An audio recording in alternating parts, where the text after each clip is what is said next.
इस तरीके से तैयारियां जी हो रही है। बढ़ते हैं जी आगे, बात इन सियासत के बीच दरअसल तरक्की की भी करते हैं, क्योंकि तरक्की इसलिए बड़ी इंपॉर्टेंट है और ये बात इसलिए बड़ी इंपॉर्टेंट करनी है क्योंकि मामला तालीम के साथ जुड़ा हुआ है, एजुकेशन के साथ जुड़ा हुआ है और हमारी नौजवान नस्ल के साथ जुड़ा हुआ है। अब जो चीज हम आपके सामने रख रहे हैं, जो खबर आपके सामने रख रहे हैं, ये बारामूला पटन का इलाका है जहां पर हानलू इलाका है और 1961 में एक स्कूल को वहां पर एस्टैब्लिश किया गया। उस वक्त की हुकूमत ने कहा कि जनाब स्कूल बनाइएगा, बच्चों को पढ़ाइएगा, और साल 2022 के अक्टूबर के पहले दिन में भी ये बच्चे जो है वो टीन के शेड में पढ़ रहे हैं। शायद हुकूमत की नजरों से ये स्कूल ही ओझल हो गया है। 75 बच्चे इस स्कूल के इस टीन के शेड के नीचे जेर तालीम है और ये कब सैंक्शन हुआ है? 1961।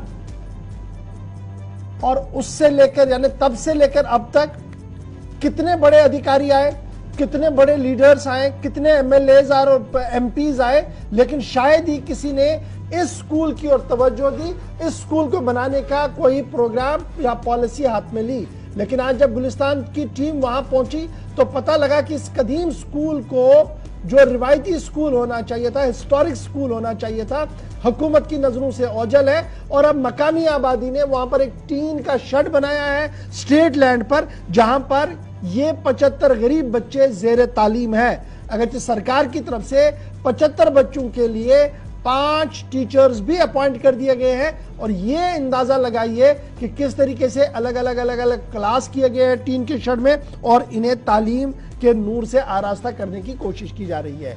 अब सवाल यह है कि जनाब साहिब इख्तिदार आज के और साहिब मसलन नशीन जो आज के हैं, क्या उनकी नजरों से भी ओझल हुए?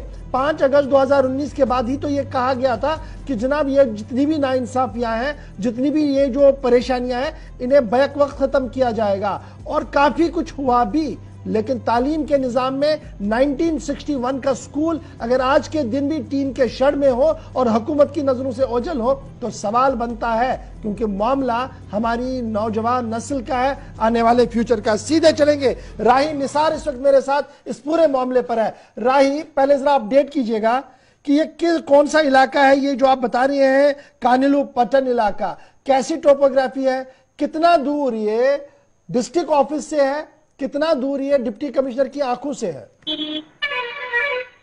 देखिए खबर पटन की यहाँ पे बात करी, ये यहाँ पे पटन में एक गांव पड़ता है, तकरीबन पटन टाउन से ये 8 किलोमीटर की। अगर हम डीसी ऑफिस की बात करें, यानी कि जहाँ पे हमारे डीसी साहब बैठते हैं, या वहां से तकरीबन 28 किलोमीटर की दूरी पे है। और अगर इस गांव का वहां पे हम हाल देखेंगे तो गांव में बहुत पुराना स्कूल है। लोगों के कहने के मुताबिक पहला स्कूल वहां पे 1961 में आया था, और फिर उस स्कूल को वहां से दूसरे मोहल्ले में शिफ्ट किया गया था, और फौरन उसी के फौरन बाद ये स्कूल वहां पे दिया गया था। और तब से लेकर अभी तक ये स्कूल रेंट बिल्डिंगों में रहा गया।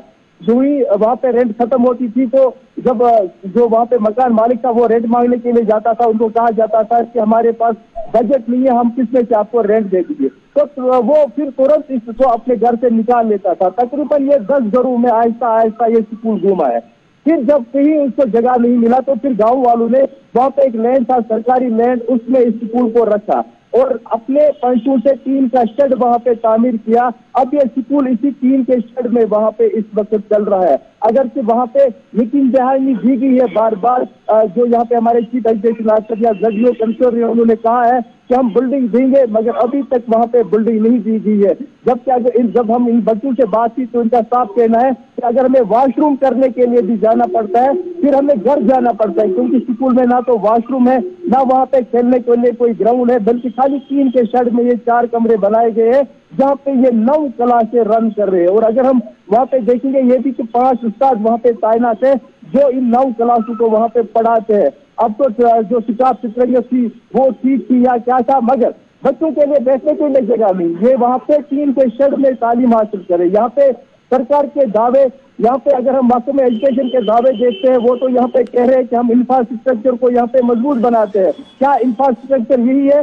यहाँ पे हम एनरोलमेंट ड्राइव चलाते हैं कि आप भाई अपने बच्चों को सरकारी स्कूल में मुझे एक चीज बताइए, अब ये मिडिल स्कूल है, यानी 8वीं जमात तक का स्कूल है, यानी 8 कमरे होने चाहिए थे कायदे से, और एक स्टाफ रूम होना चाहिए, हो गया 9, और एक आधा अगर और भी रूम होते हैं, 10 से 12 कमरों पर मुश्तमिल होना चाहिए। जो टीन का शेड है इसमें मुझे 10-12 कमरे तो दिखाई नहीं दे रहे। एक तो बड़ी परेशानी ये है, जो इलेक्टेड लोग हैं आज के पंच, सरपंच, डीडीसीज, बीडीसीज, क्या उनकी नजरों से भी ये स्कूल ओझल है?